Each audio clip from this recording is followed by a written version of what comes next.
Hello વિદ્યાર્થી મિત્રો, very good morning. Shri Hirpara કન્યા પ્રાથમિક વિદ્યાલય કાલાવડ ધોરણ 5 જેની અંદર વિષય ગુજરાતી, જેમાં આપણે સેમેસ્ટર 2 નું કાવ્ય નંબર 11 ક્રમ નંબર 11 જેનું નામ છે હિંડોળો. તો આજે આપણે હિંડોળો કાવ્ય સમજવા જઈ રહ્યા છીએ. હવે તેમના લેખક અને તેમના કવિ નથી, કારણ કે તે એક લોકગીત છે. વિદ્યાર્થી મિત્રો, આપણે સેમેસ્ટર 1 ની અંદર પણ લોકગીત આપણે સમજ્યા હતા. લોકગીતની અંદર કવિ હોતા નથી, કારણ કે લોક સમૂહ દ્વારા રચાયેલા ગીતને આપણે લોકગીત કહીએ છીએ, જે આપણે આગળ માહિતી મેળવી ચૂક્યા છીએ. હવે જોઈએ કે લોકગીતની અંદર શું શું હોય છે. કે જે લોકગીત છે એ પરંપરાથી એટલે કે અગાઉથી ગવાતું આવતું હોય છે, અને જે ગાવામાં સૌ નાના મોટાને સૌને આનંદ થાય. એટલે કે લોકગીત ખૂબ જ સરસ મજાનું હોય છે, આપણને ગાવું પણ ગમતું હોય છે. તો આ લોકગીતમાં શું આપવામાં આવ્યું છે, તો કે આ લોકગીતની અંદર શ્રી કૃષ્ણ ભગવાનનું વર્ણન કરવામાં આવ્યું છે. શ્રી કૃષ્ણ ભગવાન છે તે કદમની ડાળે જે હિંચકો બાંધીને, હિંડોળો કાવ્યનું નામ જ હિંચકો, હિંડોળો એટલે કે હિંચકો. તો આ કાવ્યની અંદર છે કે આંબાની ડાળ હોય છે, જે આંબાનું વૃક્ષ હોય છે એની ડાળે છે જે શ્રી કૃષ્ણ ભગવાન છે એ હિંચકો બાંધી અને હિંચકે છે. ત્યાર પછી શ્રી કૃષ્ણને પહેરેલા પગરખા, કઢલા અને બધું સોનાના જે કાંઈ આભૂષણો પહેરેલા છે, તેમને જે પીતાંબરી અને જે પહેરેલું છે તેનું ખૂબ જ સરસ મજાનું અહીં વર્ણન કરેલું છે. ત્યાર પછી જોઈએ કે શ્રી કૃષ્ણ ભગવાન ચાલે છે કેવી રીતે, તો એને પગમાં પહેરેલી મોજડી કેવી છે, આ બધું જ વર્ણન શ્રી કૃષ્ણ ભગવાનનું આપણને આ લોકગીતની અંદર કરેલું છે. તો આપણે શરૂઆત કરી દઈએ લોકગીત સમજવાની. તો આપણને એ ચિત્ર પર વિદ્યાર્થી મિત્રો આપેલું છે કે શ્રી કૃષ્ણ ભગવાન આંબાની ડાળે સરસ મજાનો હિંચકો બનાવી અને હિંચકે છે. હવે આપણે ચાલુ કરીએ કાવ્ય. સોનાની સાંકળે બાંધ્યો હિંડોળો આંબાની ડાળ, રૂપાના કડલા 4, વાલો મારો હિંચે હિંડોરે આંબાની ડાળ. આંબાની ડાળે સોનાની સાંકળથી હિંચકો બાંધ્યો છે, અને રૂપાના એટલે કે ચાંદીના એવા 4 એમના કડલા છે, અને મારો વાલો શ્રી કૃષ્ણ ભગવાન આંબાની ડાળે જે બાંધેલો હિંચકો છે તેમાં હિંચકે છે. ફરીથી જોઈ લઈએ આપણે એક વખત. સોનાની સાંકળે બાંધ્યો હિંડોળો આંબાની ડાળ, એટલે કે આંબાની ડાળે સોનાની સાંકળ વડે જે હિંચકો બાંધ્યો છે એમાં રૂપાના એટલે કે ચાંદીના 4 કડલા છે, અને વાલો મારો શ્રી કૃષ્ણ ભગવાન આંબાની ડાળે હિંચકે છે. ત્યાર પછી બીજી કડી જોઈએ કે બાએ બાજુબંધ બેર ખારે આંબાની ડાળ. શ્રી કૃષ્ણ ભગવાનની જે બાઈ છે બે બાજુ, તેમાં શું છે તો કે બાજુબંધ પહેરેલા છે, એમાં રુદ્રાક્ષના બનેલા છે.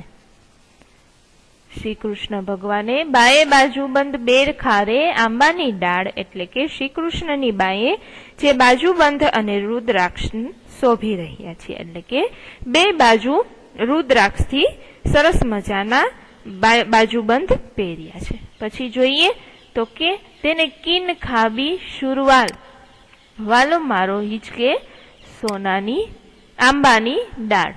કિન ખાબી શુરવાલ એટલે શું, તો કે કિન ખાબી એટલે કે સરસ મજાનું ભરત જડી અને બુટાથી જે વણાટ કરેલું એક જાતનું કાપડ, એટલે કે જરી અને બુટાથી બનાવેલું સરસ મજાનું કાપડ, જે એમને એમાંથી સીવેલા કપડા પહેર્યા છે. એટલે શ્રી કૃષ્ણ ભગવાનની બાએ બે બાજુ બાજુબંધ રુદ્રાક્ષના પહેર્યા છે, શોભી રહ્યા છે. તેણે કિન ખાબી શુરવાલ પહેરેલ્યો છે, અને વાલો મારો આંબાની ડાળે હિંચકે છે. હવે જોઈએ વિદ્યાર્થી મિત્રો કે એમણે કેવા કપડાં પહેર્યા છે એનું વર્ણન કર્યું. ત્યાર પછી જોઈએ આપણે કે તેને બે બાજુ બાએ બાજુબંધ એટલે કે બે બાજુ બાજુબંધ પહેર્યા છે રુદ્રાક્ષના પારાના બનાવેલા સરસ મજાના બાજુબંધ બે પહેર્યા છે. ત્યાર પછી જોઈએ ચડવા તે ઘોડલા હંસલા રે આંબાની ડાળ પિતળિયા પલાણ. ચડવા તે ઘોડલા હંસલા એટલે કે શ્રી કૃષ્ણને સવારી કરવા માટે હંસ જેવી ચાલતા હોય તેવા ઘોડા છે. ઘોડલા હંસલા રે એટલે કે હંસની ચાલે જે ઘોડા ચાલતા હોય તેવા ઘોડા છે શ્રી કૃષ્ણ માટે સવારી કરવા માટે. અને પિતળિયા પલાણ એટલે કે તેને પિત્તળનું બનાવેલું પલાણ છે. એટલે કે ઘોડાની પલાણ એટલે શું? તો કે ઘોડાની પીઠ ઉપર મૂકવાની એક બેઠક કે જ્યાં ઘોડાની પીઠ ઉપર તે મૂકેલું હોય અને તેના ઉપર આપણે બેસીએ છીએ. તો એવા પિત્તળિયા પલાણ જે પિત્તળનું બનાવેલું છે એવા ઘોડા છે. એમાં મારો વાલો હિંચકે છે. આંબાની ડાળે જે બાંધેલો હિંચકો છે એમાં ઝૂલે છે. ફરીથી એક વખત કહી દઉં કે સવારી કરવા માટે જે હંસ જેવી ચાલ ધરાવતા હોય એવા ઘોડા છે અને એ ઘોડા ઉપર તેને પિત્તળનું બનાવેલું પલાણ છે અને એની ઉપર શ્રી કૃષ્ણ ભગવાન સવારી કરે છે. વાલો આંબાની ડાળે જે બાંધેલો હિંચકો છે તેમાં હિંચકે છે.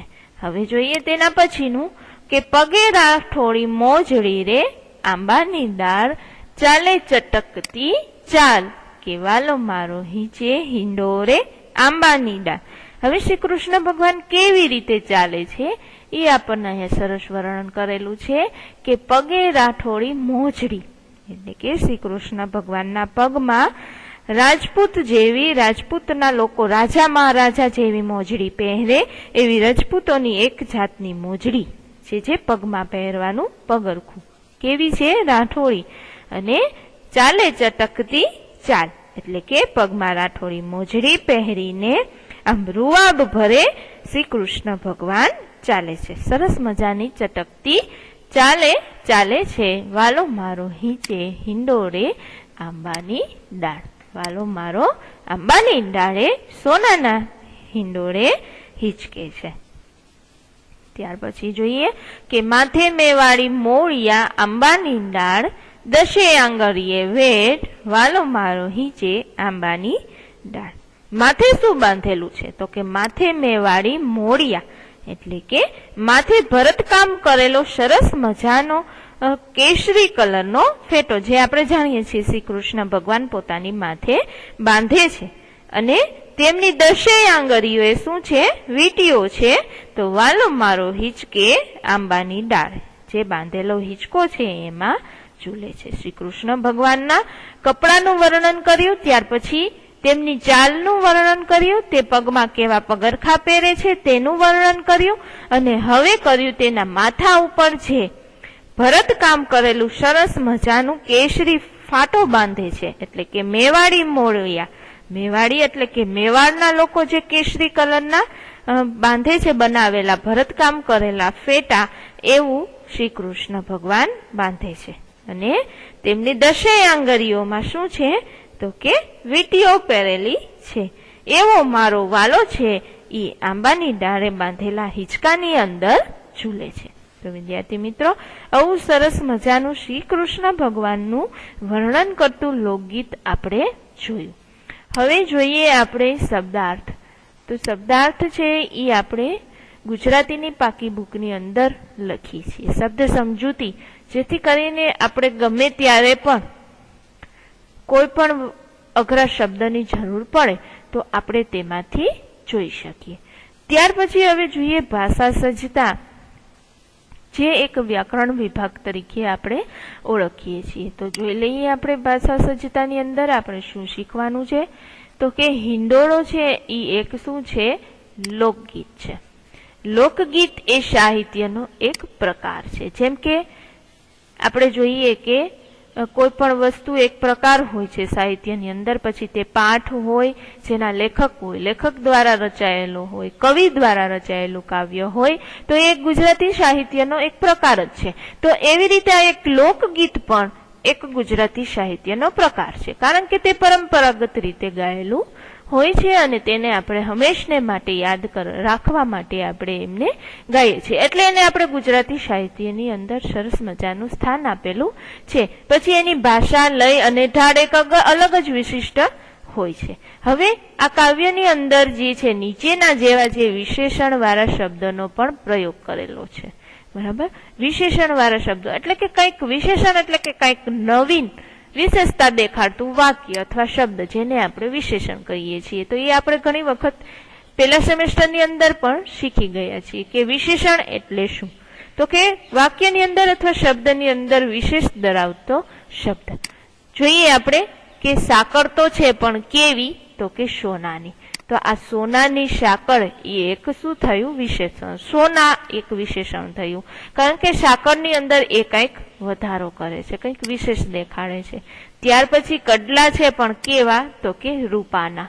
ત્યારબાદ સુરવાલ એટલે કે શ્રી કૃષ્ણ ભગવાન જે પહેરવેશ પહેરે છે તે કેવો છે, તો કે કિનખાબી એટલે જડી અને બુટીથી ભરેલો.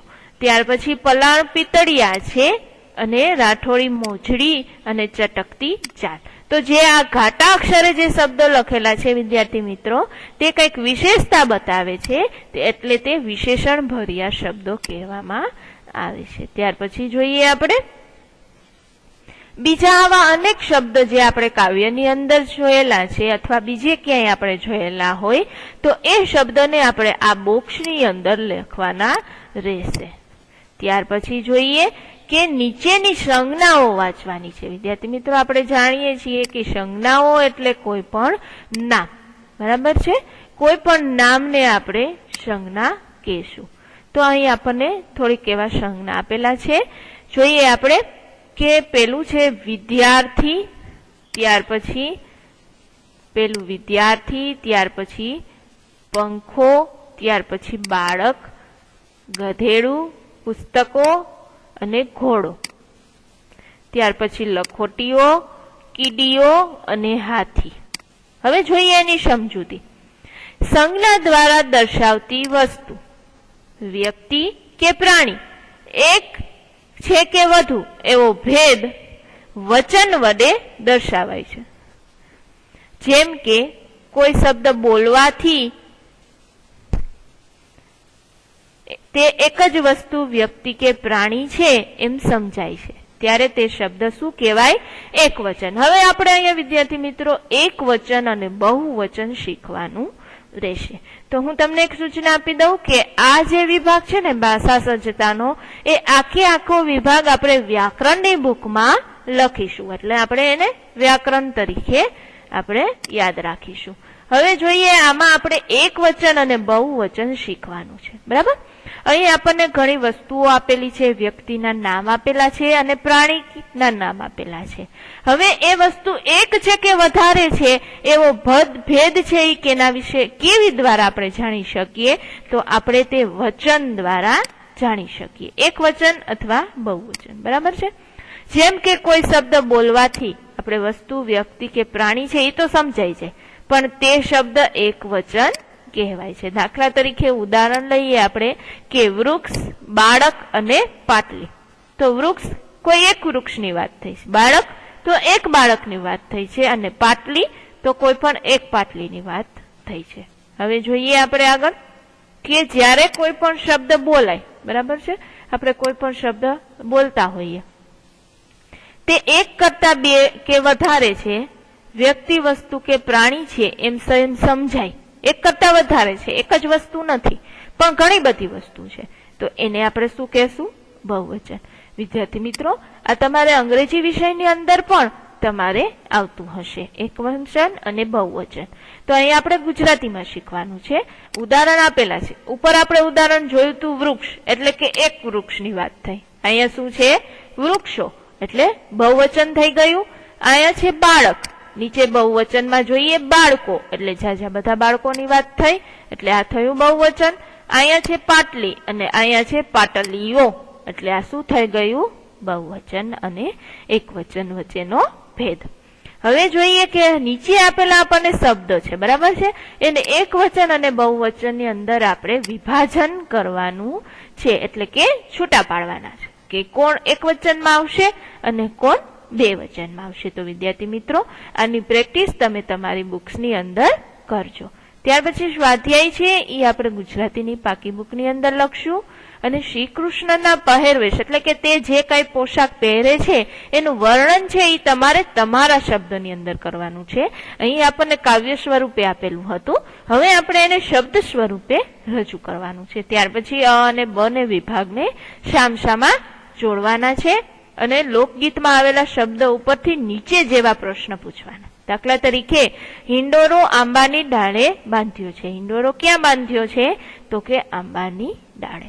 કડલા રૂપાના બનેલા છે. કડલા કેવા બનેલા છે? તો કે રૂપાના. તો વિદ્યાર્થી મિત્રો, આવી રીતે તમે પ્રશ્ન પણ તમે બનાવી શકશો. ત્યાર પછી શબ્દ સમૂહ માટે એક શબ્દ. તો આ છે ને આપણે એક્ઝામની અંદર પૂછાય છે, શબ્દ સમૂહ માટે એક શબ્દ આપો, જે શબ્દ રમતમાંથી આપણે શોધવાની, એટલે એક જાતની રમત આપણે અહીંયા રમવાની અને એમાંથી આપણે શબ્દ સમૂહ ગોતવાના. દાખલા તરીકે આપણને એક આપેલું છે, ઘોડાની પીઠ પર નાખવાનો સામાન. હમણાં જ આપણે સમજ્યા કે પિત્તળનું બનાવેલું પોલાણ જે બેઠક ઘોડા ઉપર બેસવાની પીઠ ઉપર મૂકવામાં આવે તો એને કહેવાય પલાણ. તો એવી રીતે બીજું આપેલું છે કે નાજુક કે કસબી પગરખું. એટલે શું થશે? નાજુક કે કસબી પગરખું. તો આ તમારે જે શબ્દ સમૂહનું ચોરસ આપેલું છે ને એમાંથી તમારે ગોતવાનું રહેશે. એટલે કે એક આપી દઉં કે નાજુક કે કસબી પગરખું એટલે થશે મોજડી. તો આમાંથી આપણે મોજડી ગોતશું, એને રાઉન્ડ કરશું અને અહીં લખશું. બરાબર છે? તો આવી રીતે તમારે શબ્દને ગોતવાના રહેશે અને લખવાના રહેશે. ત્યાર પછી આપણે એક રમત થઈ જશે, તમને મજા પણ આવશે અને શીખાઈ પણ જશે. હવે તમારી ઘર, શાળા કે આસપાસ જોવા મળતી ચીજ વસ્તુ હોય, બરાબર, એનું નામ વિચારો અને આપેલ ખાલી જગ્યાની અંદર તમારે એના નામ લખવાના રહેશે. તમારે ઘરની આસપાસ ગમે ત્યાં, તમારા ઘરમાં હોય, શાળામાં હોય, આસપાસ હોય, જ્યાં પણ જે વસ્તુ જોવા મળે એના તમને પહેલા શબ્દ આપી દીધા છે. તો એ પ્રમાણે તમારે આખી ખાલી જગ્યા પૂરવાની. એક જોઈ લઈએ આપણે એક્ઝામ્પલ કે અહીં આપેલું છે ખું. તો ઘરની અંદર શું હોય? આપણે ખુરશી. તો અહીંયા આપણે ખુરશી લખશું. બરાબર છે? એવી રીતે તમારે ઘરની અંદર અથવા આજુબાજુ અથવા શાળાની અંદર કોઈ પણ જે કઈ વસ્તુ હોય તો એ વસ્તુના આગળ અને પાછળ તમને શબ્દ આપેલા છે જે તમારે શોધીને લખવાના છે. આ એક પણ આપણે રમત કહીએ તો રમત પણ રમી શકીએ છીએ. ત્યાર પછી પ્રશ્ન નંબર 8 ની અંદર છે શબ્દકોશને ક્રમમાં ગોઠવવાના. તો વિદ્યાર્થી મિત્રો, આપણે પહેલા સેમેસ્ટરની અંદર શીખી ગયા છીએ કે શબ્દકોશને ક્રમમાં ગોઠવવા માટે પહેલા આપણે લેશું સ્વરવાળા અને ત્યાર પછી લેશું વ્યંજનવાળા. એટલે કે પહેલા લેશું અ આ ઈ વાળા અને ત્યાર પછી લેશું આપણે ક કા ખ ખ ગ વાળા, એટલે કે કલમ ખડિયા વાળા. તો જોઈ લઈએ આપણે. આમાં પેલા અ આ ઈ વાળા શબ્દમાં પેલો આવશે આંબો, અહીંયા આવશે આંબો. ત્યાર પછી બીજું આવશે અ, પછી સીધું જ આવવું જોશે બ ઉપર, કારણ કે આ બધા શબ્દ પાછળ આવે કલમ ખડિયાની અંદર. બરાબર? પછી આવશે બાજુબંધ, જે બીજું આવશે. ત્યાર પછી જોશું આપણે આગળ કલમ ખડિયો વધારીએ તો સીધું આવશે મ, મોજડી. બરાબર? અહીંયા 3 નંબરમાં આવશે મોજડી. 4 નંબરની અંદર આવશે રૂપું. ર ને આવી રીતના કરેલું છે રસબા વાળું, એટલે થઈ જશે રૂ. રૂપું એટલે આગળ આવશે ર, એટલે મ પછી ર નો વારો આવે એટલે અહીં આવશે રૂપું. ત્યાર પછી હવે આવશે શ અને ત્યાર પછી છેલ્લે આવશે હ, હિંડોળો. બરાબર? તો આ શબ્દકોશ ક્રમમાં ગોઠવાઈ ગયો. તો વિદ્યાર્થી મિત્રો, અહીંયા આવું સરસ આપણું નાનકડું મજાનું કાવ્ય હિંડોળો ને પૂર્ણ કરીએ છીએ. Thank you.